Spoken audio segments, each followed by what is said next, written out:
شب 4 اپریل سال 2023 ساعت 20:59 تاجیکستان را باز یک زمین لرزه تکان داد.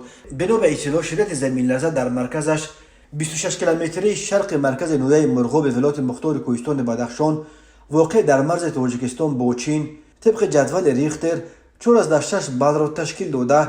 زمین در عمق 166 کیلومتر لرزیده است. مرکز زلزله‌نگاران اروپا و بحر میانه زمین خبر دادند که مرکز این زمین لرزه در 33 کیلومتری شرق مرغاب جایگیر شده. شدت آفت طبیعی 4.7 بال بود و زمین در عمق 169 کیلومتر تکان خورده است.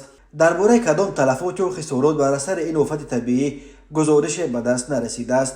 تاجیکستان در یک منطقه زلزله‌خیز قاره آسیا جایگیر شده. هر سال در قلمروش صدها زمین جنبش ثبت می شود. بر اثر زمین لرزه شب 23 مارس سال جاری که مرکزش در اطراف دهه پلدارک نویه کوهستان مشچو بود، در مجموع 338 خانه از جمله در نویه کوهستان مشچو 318 خانه، در نویه رشت 32 خانه و در نویه نورآباد 17 خانه ضرر دیدند.